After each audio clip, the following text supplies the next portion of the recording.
Sahana Vavatu Sahano Bhunaktu Sahaviryam Karavavahai Tejasvinavadhitamastu ma vidvishavahai.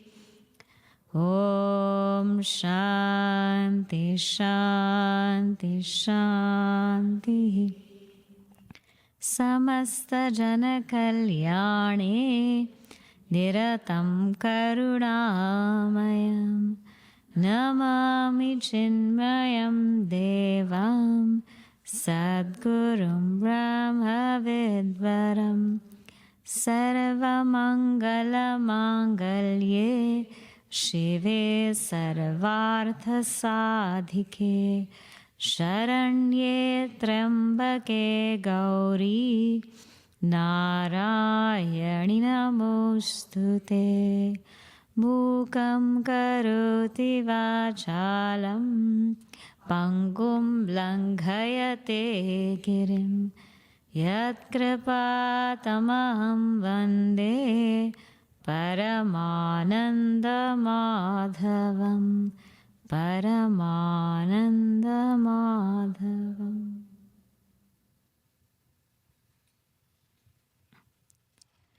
Gita Panchamrit.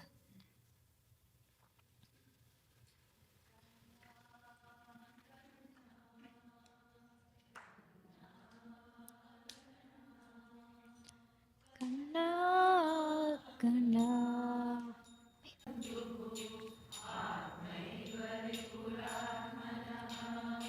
Narayana Madhusudana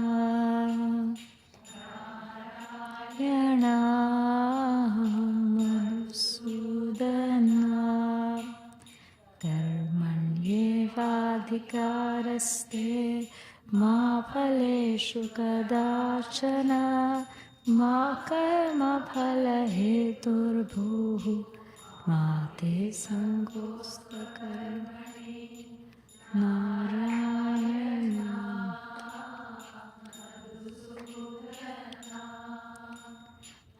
Narayana Madhusudana Yat Karoshi Yadashnasi Yajjuhoshi Radasiyat Yat tapasyasi kaunteya tat kurushva madarpanam.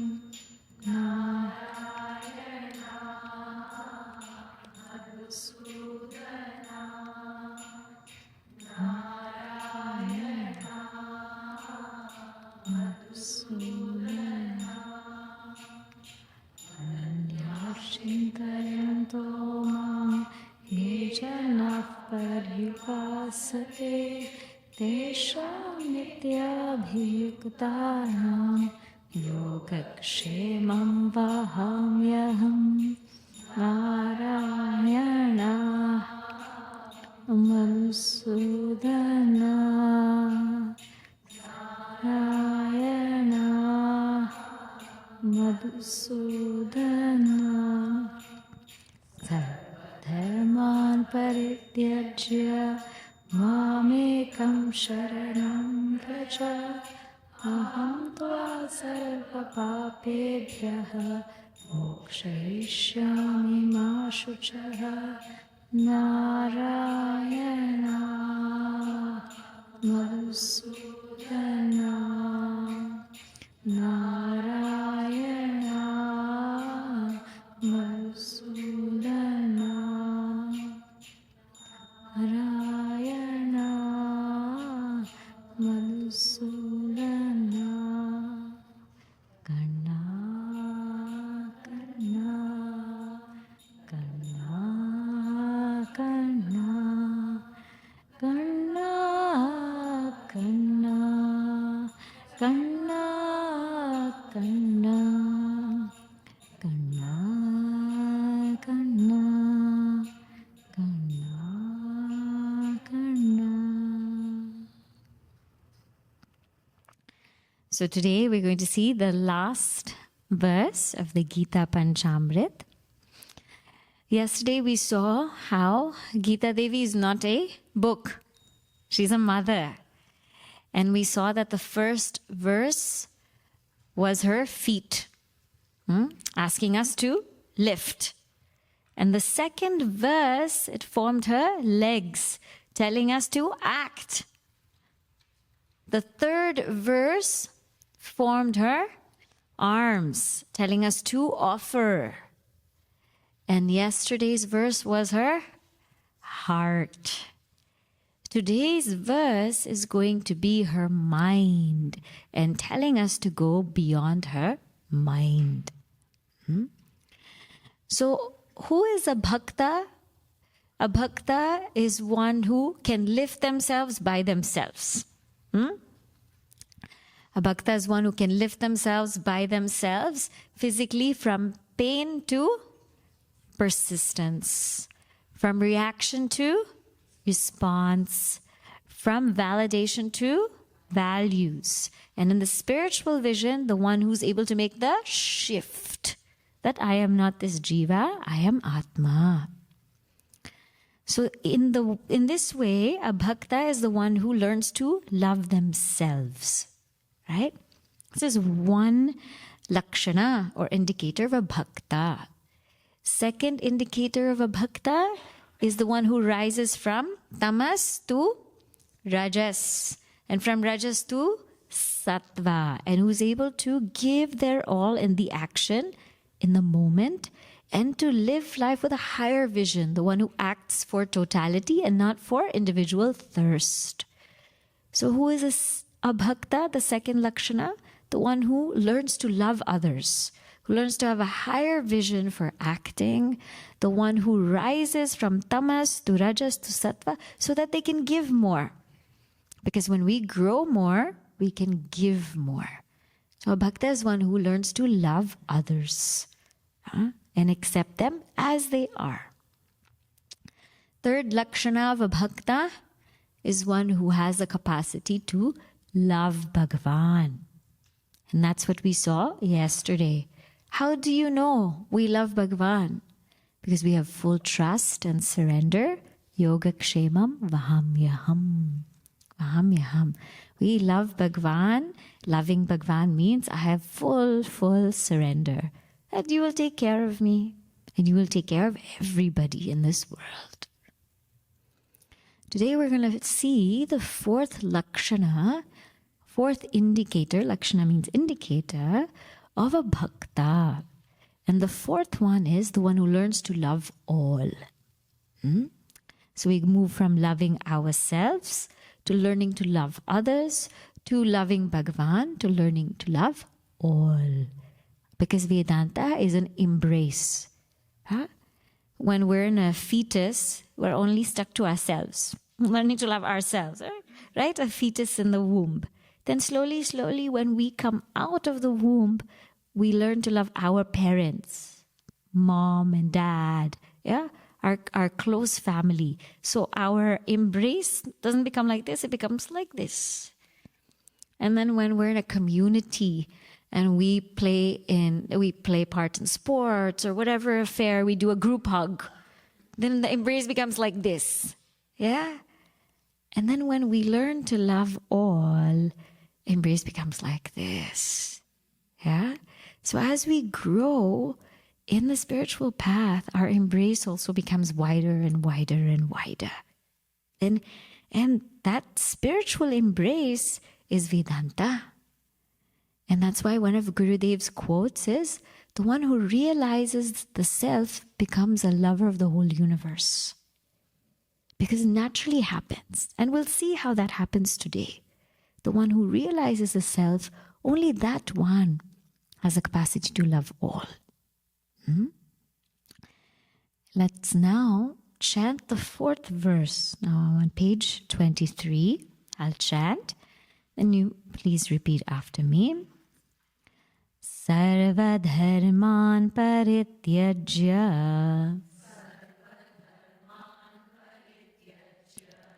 Mamekam sharanam vraja aham tva sarva papebhyah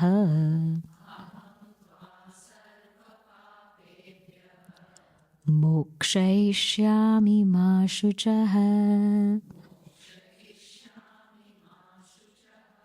Together. Sarva dharman parityajya mamekam sharanam vraja aham tva sarva papebhyah mokshayishyami ma shuchah. So the second line, the first quarter, I know it says aham tva sarva papebhyo, but when we break it, we chant it as sarva papebhyah.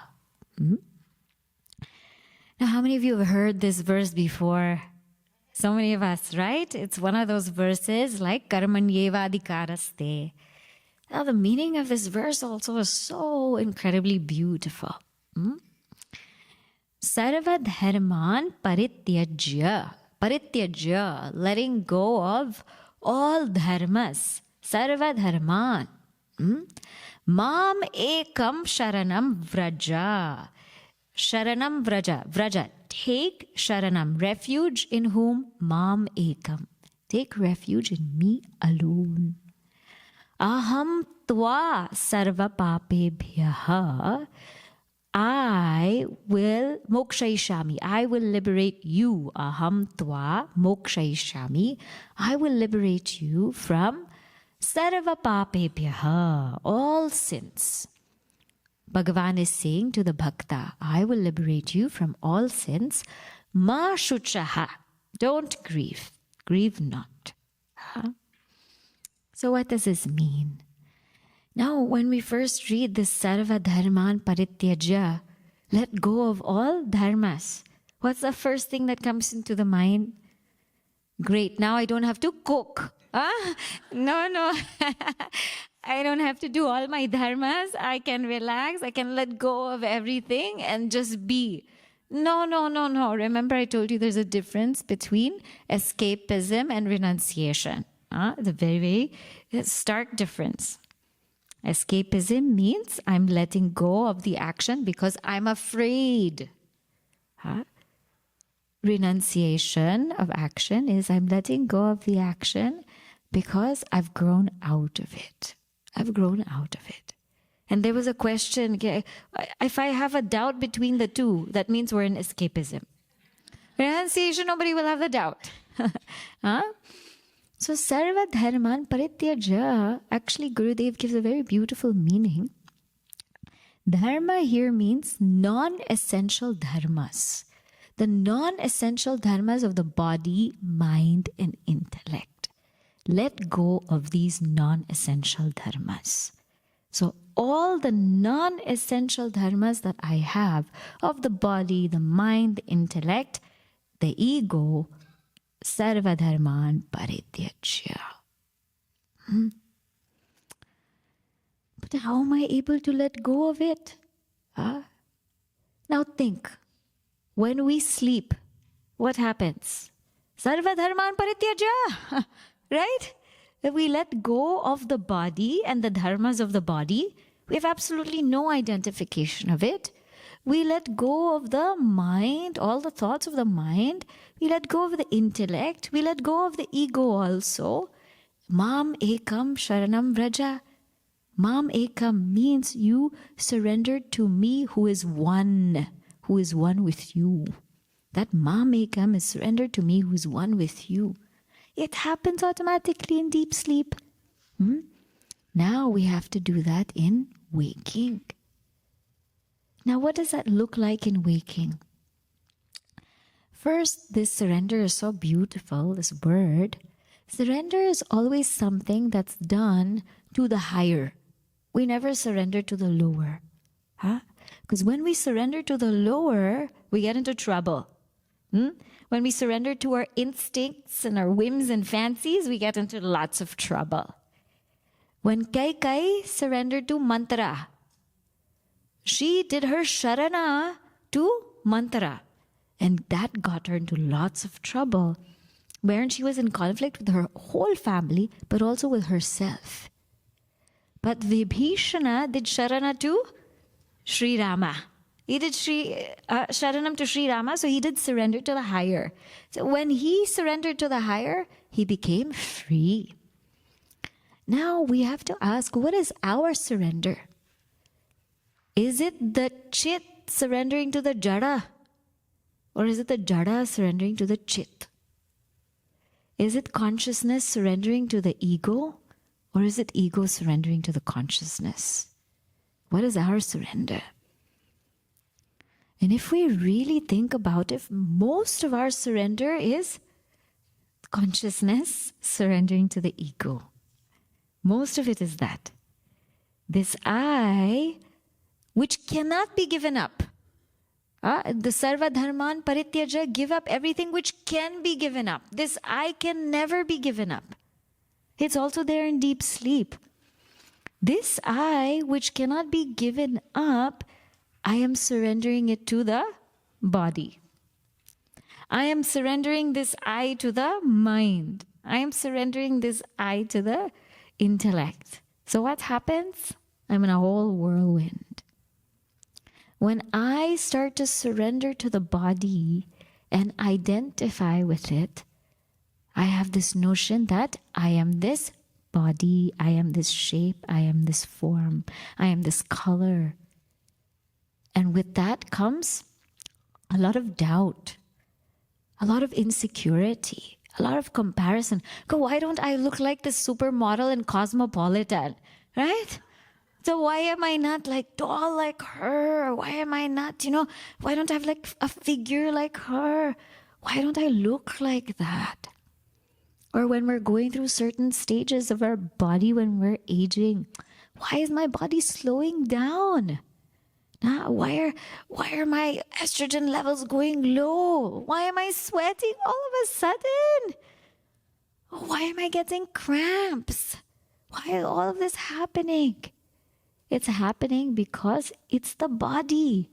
And it's perfectly okay because this is what's supposed to happen to the body. It's supposed to decay. It's supposed to grow. It's supposed to mature. It's supposed to decay. I have a pimple. Now they have those pimple patches, I think. No, I have a pimple. What am I going to do? So I start covering. This body is going to get acne. This hair is going to get gray. The skin's going to wrinkle. My body's going to sag. And they'll get swollen. Maybe my feet will get swollen. But it's okay. It's okay because it's the body and that's what it's supposed to do. Anandamayi Ma, somebody asked her, this disease is coming to your body. Why don't you heal it? She said, they're like my guests. When they come, I let them come. And when they go, they go. When you come, I let you come. When you go, I let you go. So why should I push away that disease? It has to do its thing, isn't it? It has to do its thing. Let it do it. It's okay. So when we free ourselves from this notion that I am the body, it takes a weight off our shoulders. And not only that, but we have the capacity to love others. If I'm so engrossed in my own body, am I thinking about the other person who needs help? Or am I thinking about, why is my sari looking like this? And why is my this like that? And why in my Shakti night I am not able to wear my sari properly? No, I'm not thinking about other people. So it limits my capacity to love. I cannot love all. When we are surrendered to the mind, now what's going to happen? The moods are going to swing. You see, the mind's deity is the moon. The moon waxes and wanes, right? The Adi Deva form of the mind is the moon. It waxes and wanes. When the moon waxes and wanes, we don't do anything. We're fine. But the mind, which is the Adhyatma form of the moon, when it waxes and wanes, why am I troubled by it? It's going to do it. It's going to do it. But instead of moving with the mind, just shift to the witness of the mind. It's like this. This practice is exactly like this. If we can do it in the sky, it's easy to do with the mind. In the sky, there are all clouds, isn't it? So many clouds. But the sky is not affected by all the shapes and forms of the clouds, or how the clouds move, or which way they're going, or what shape they are. Sky is just the sky.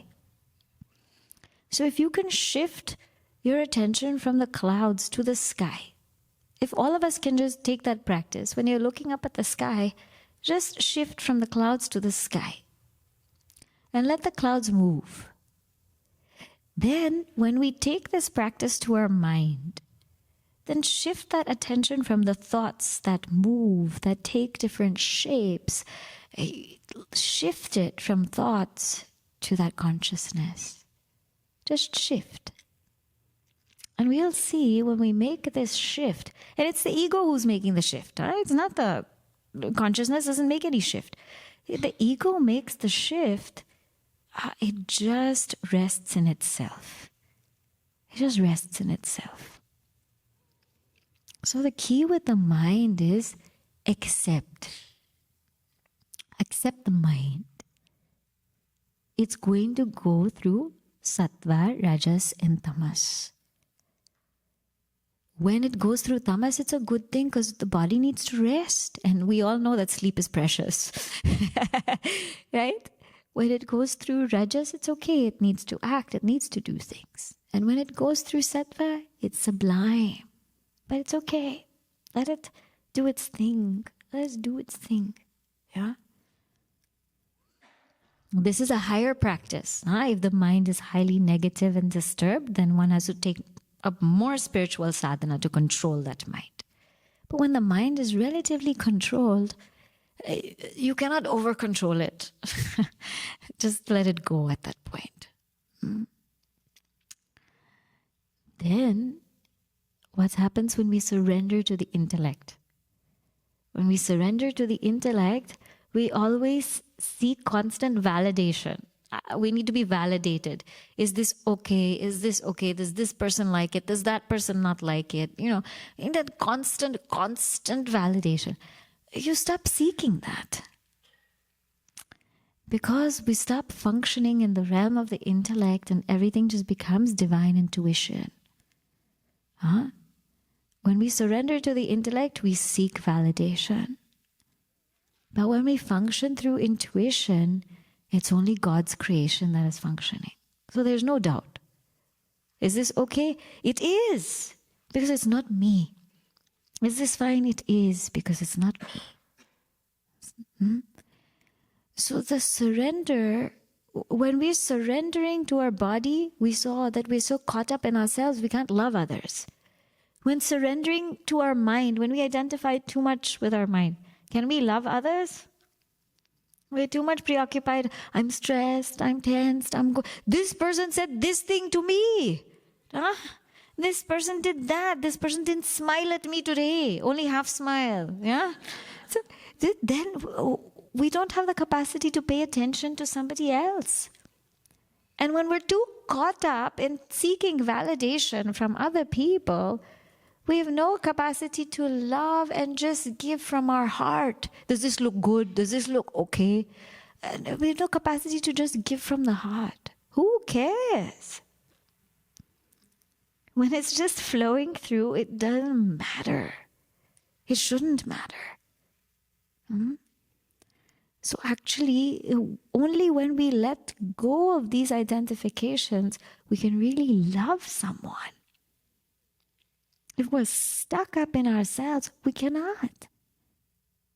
So sarva dharman parityajya is our sharanagati, is our surrender from jada to chit, from the ego to the consciousness, or are we surrendering chit to jada? Are we surrendering consciousness to the ego? That's what we have to ask ourselves. The surrender here is from the ego to consciousness, to the higher. Now, another thing about surrender. So first we saw surrender has to be to the higher. Surrender, one Mahatma went to a great Mahatma and said, "Oh Mahatma-ji, teach me how to have Sharanagati to Bhagavan. Teach me to surrender to Bhagavan." So this one Mahatma told the other Mahatma, "First, you tell me what is already not Bhagavan's. Then you come back to me."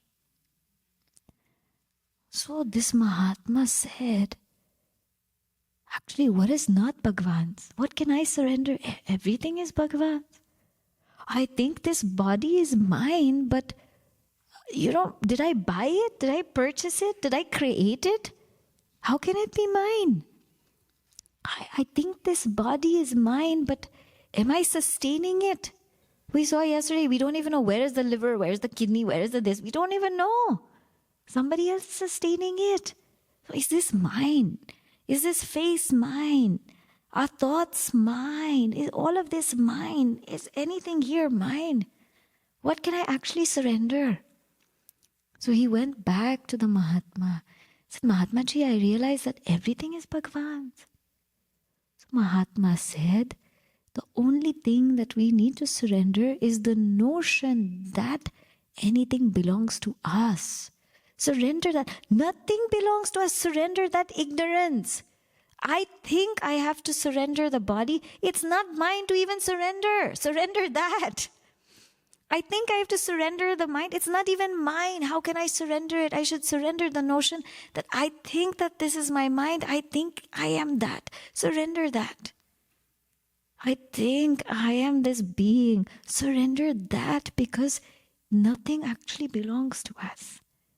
The only thing that belongs to us is the wrong notion that everything belongs to us." That is what we have to surrender. Because actually nothing is ours. Surrender that. So that surrender is surrender that. Surrender that ego. And who are we surrendering to? Who? Mam ekam means Bhagavan says, I am one with you. Stop creating this difference now. Stop thinking that I am far away, that I am in another place, I am in another time, I am in another realm, I'm in another life. Bhagavan says, Mokshaishami. I am you. Gurudev always asks, how far is the pot from the clay? Will the clay ever say, will the pot say, I'm trying to become clay, I'm trying to become clay. Hey, you're clay. How far is the bracelet from the gold? It is gold. Mam ekam, I am you. That Sharanagati is wipe out all duality. I am you. I am you. We saw in our Gita class, there are very many Mahavakyas. The Bhagavad-gītā, there's a Mahavakya in chapter 10. And other Mahavakyas, it says, Tattvam asi, that thou art. Who says that? The teacher says, that you are. Then the student says, Aham Brahmasmi, I am Brahman. And then the student says, I am Atma Brahma. Right? So Mahavakyas, either the teacher is saying or the student is saying. In Bhagavad-gītā, what does Bhagavan say? Aham Atma Gurakesha. I am your Atma, O Arjuna. Sarva Bhuta Shayastitaha. And that I am that Atma in all beings. So Bhagavan is saying, Mam Ekam, I am one with you. Surrender because we are one. Oh Bhagavan, how can I surrender? I have so much papa. I have sinned so much. Sarva papebhya, you don't know how much I have sinned, how many wrongdoings I have done. It's a lot.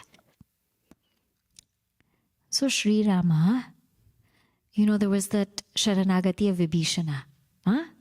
In the Sharanagati of Vibhishana, what happens? What happens there is, Vibhishana wants to surrender. So Sri Rama asks Sugriva, shall we take Vibhishana? And Sugriva says, no, don't take him because he's dushta, he's wicked. Then Sri Rama, after everybody, asks Hanumanji, should I take Vibhishana? And then what happens? Hanumanji says, you take Vibhishana. Why? Because he's Shishta. He's good. Huh? So Sri Rama said, both of you are wrong. Why? Sugriva, you are wrong because you said not to take Vibhishana because he is dushta. Not to take him is wrong, and that he is dushta, that he is wicked, is wrong. Hanumanji, you are partially wrong. You said to take Vibhishana, that is right. But you said to take Vibhishana because he is good, that is wrong. I know Vibhishana is good, but I don't take people because they're good or bad. I take people because they come to me and surrender. It doesn't matter who's dushta, who's shishta.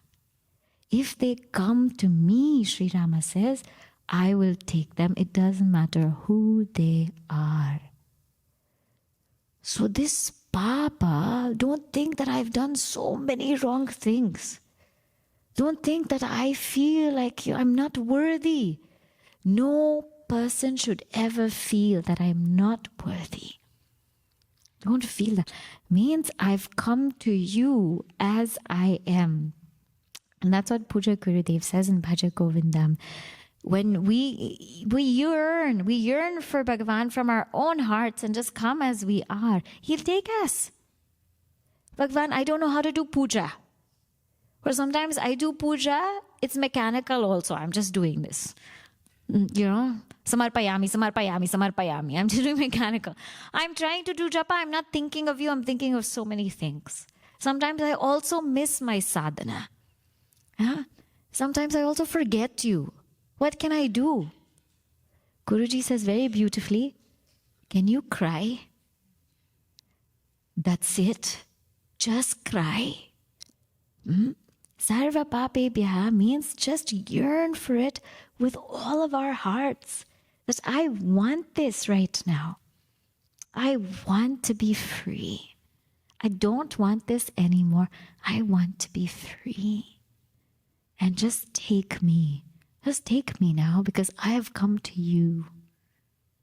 And you know what? One person asked, so what if I don't want to surrender? You pray to teach Bhagavan how to surrender. Tell Bhagavan, teach me how to surrender.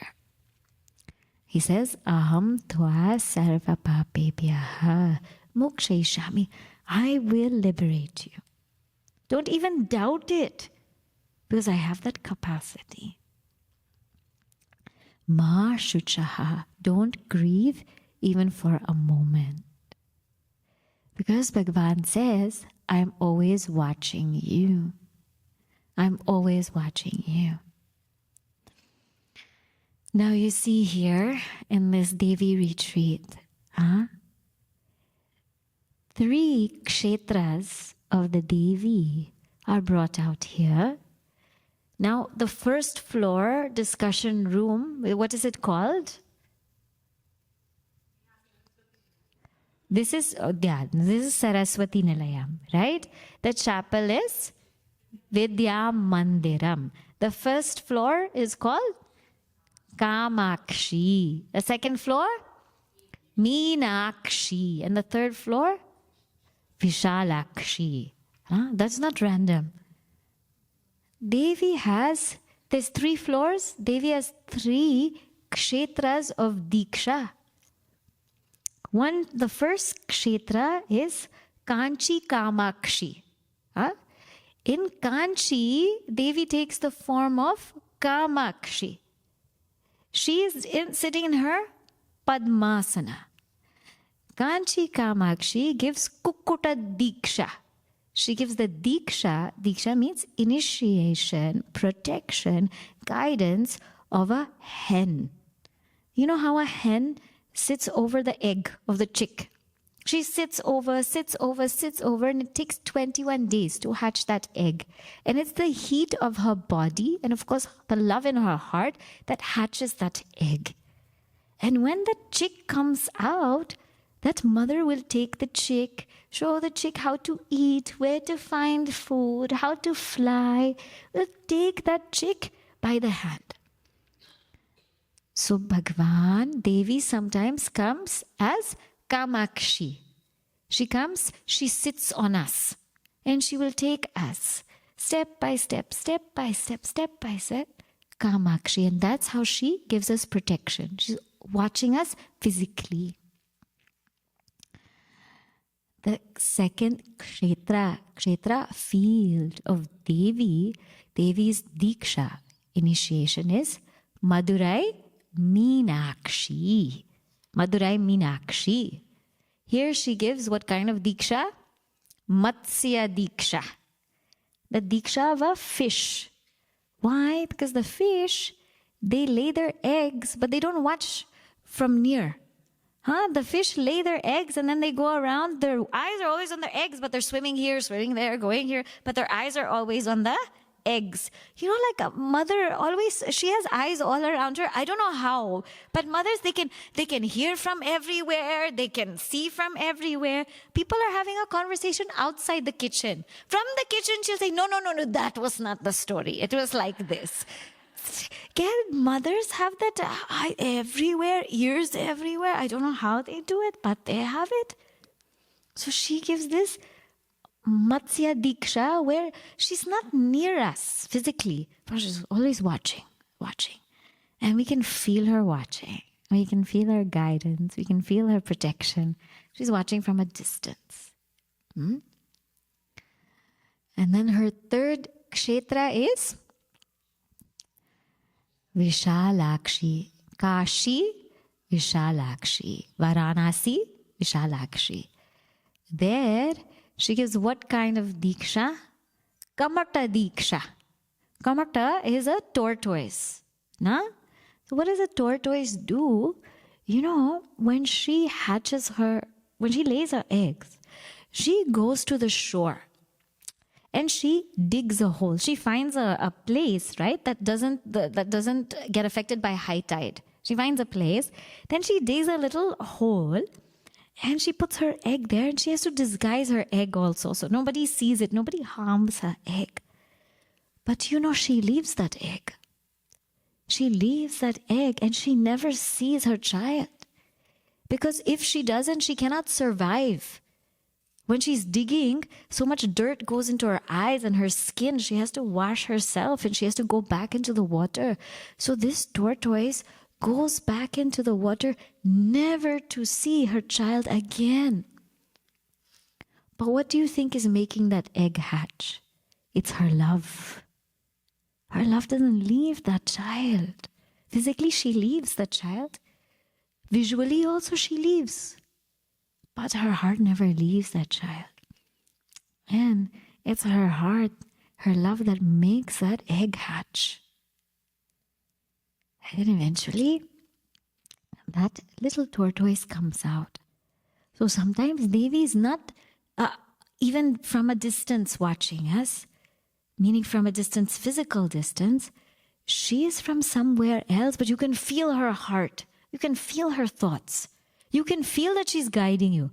Now, sometimes you feel that your mom is guiding you or your dad is guiding you. Somebody is guiding. Gurudev is guiding, right? For us, Gurudev is like Kamata Diksha. That he has taken all of us. He has brought us away from this ocean of samsara.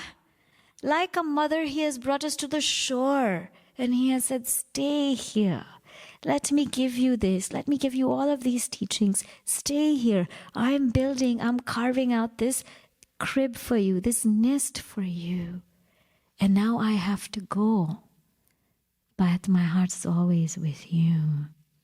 And you can feel him as a divine mother watching us, holding us, speaking to us, being with us.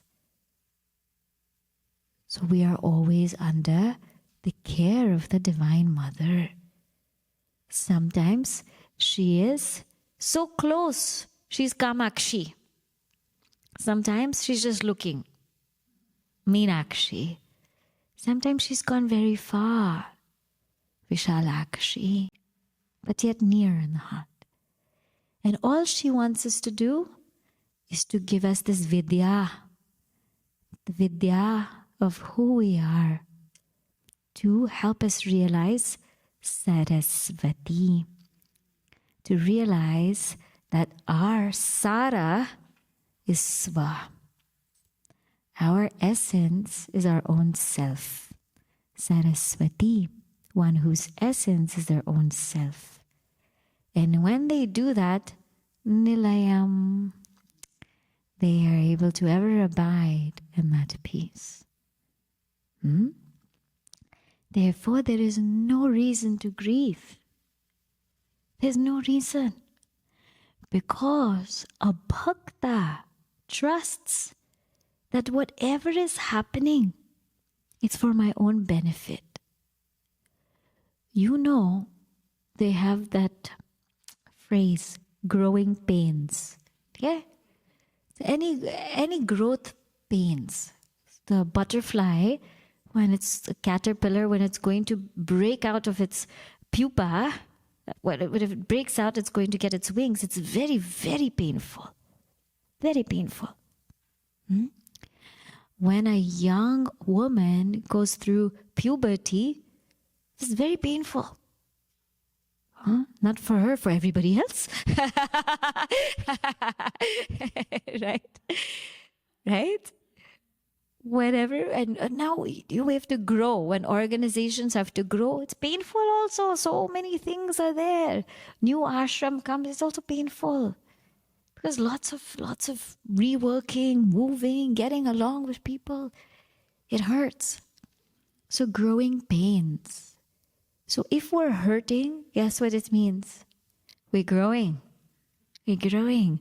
So Ma Shuchaha, don't grieve, because when there is pain, Bhagavan is sending us a message to grow. Because He will never, ever leave us. He's always there as our Divine Mother watching us. Therefore, there is no reason to grieve whatsoever. Absolutely none. And when we realize this, then it's a blessing. Then we become blessed to be a Bhakta.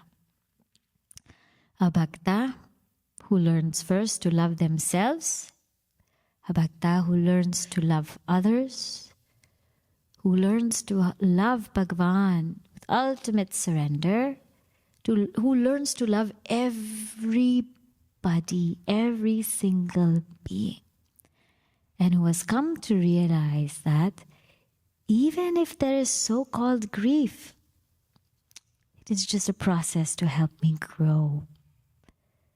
Bhagavan is my peace. Bhagavan is my purpose. Bhagavan is my presence. Bhagavan is none other than who I am really. And when we come to this, that's a blessing. We are blessed to be a Bhakta. With this, we conclude. We will have now an Abhanga by Sant Janabai. And this will be sung by Triptiji. Triptiji will read the meaning and then we'll sing the Abhanga. We are celebrating how Janabai, why we're celebrating her, she's gone through all these levels. She's learned to love herself, love others, love Bhagwan, and love all. So as she sings, let us just be immersed in her glory and grace, and then spend a few moments in silence and surrender. Woman Seeker book, page 43. The last paragraph explains the Abhanga. It's the summary of the Abhanga. The love between them was so great that the Lord himself would come to spend time with his beloved Jana.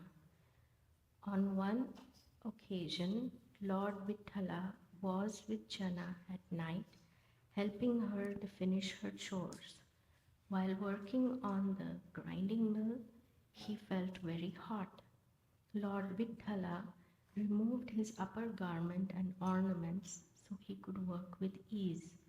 The Lord worked continuously, paying no attention to the time. Soon it was time for morning prayers, and Jana reminded him to return to the temple for the rituals. In his rush to reach the temple, the Lord forgot his upper garment and ornaments in the hut, taking Jana's simple woolen blanket instead. When the devotees saw him with the blanket, they began to speculate about where Vitthala's garment could have been misplaced. They eventually accused Jana of stealing it as well as the ornaments. Finding them at the house of Namdev, where she lived, Jana was sentenced to a grave punishment for this alleged theft.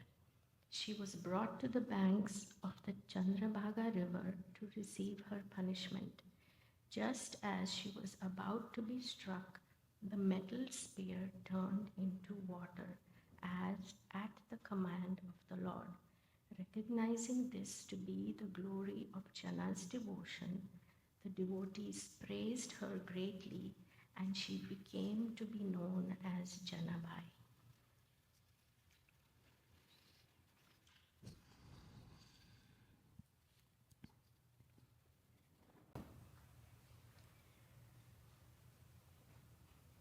मालपदक Vitthal विसरला भक्ता घरी. मालपदक विठ्ठल विसरला भक्ता घरी. आला जनीवरी केली पदकाची चोरी. आला जनीवरी. मालपदक विठ्ठल मालपदक विठ्ठल विसरला भक्ता घरी. आला जनीवरी केली पदकाची चोरी. आला जनीवरी. मालपदक विठ्ठल. चंद्रभागेच्या तीराला सुलतयानी रोविला. चंद्रभागेच्या तीराला सुलतयानी रोविला. दंड काढण्याला विला. दंड काढण्याला विला. जनी जाये सुलावरी केली पदकाची चोरी. आला जनीवरी. मालपदक विठ्ठल. जनी म्हणे Panduranga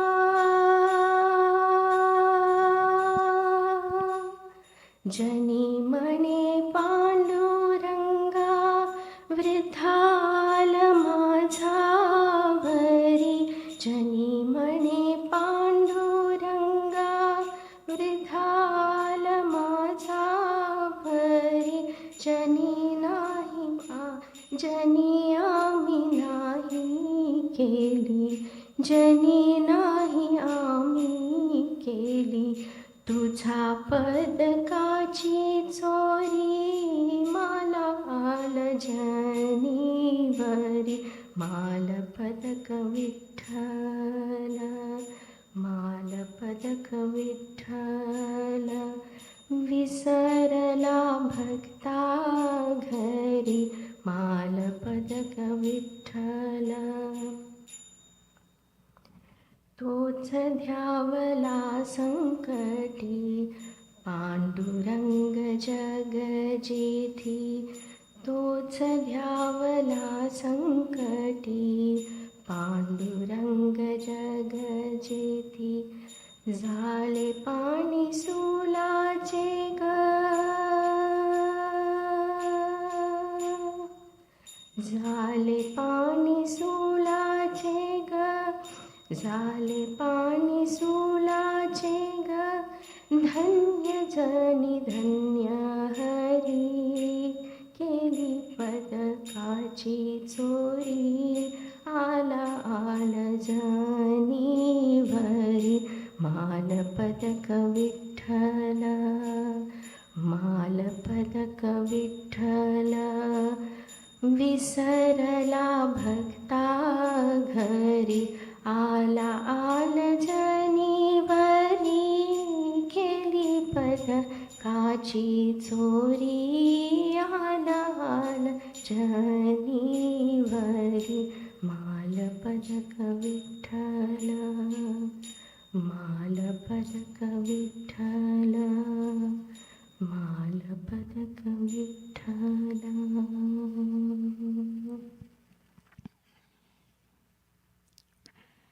Just take a moment of silence.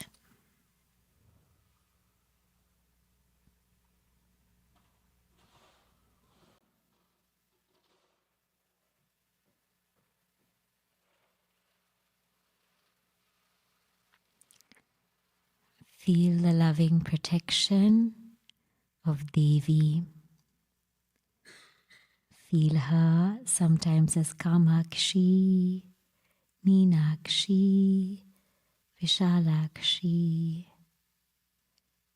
the one who brings and bestows Vidya to make us recognize and realize, in essence, we are Saraswati. May we always remember that our true nature is Saraswati.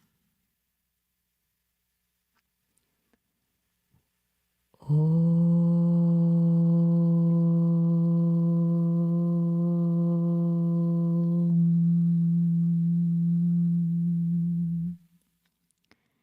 Shanti, Shanti, Shanti. Hari Om Shri Guru Pyo Namah. Hari Om.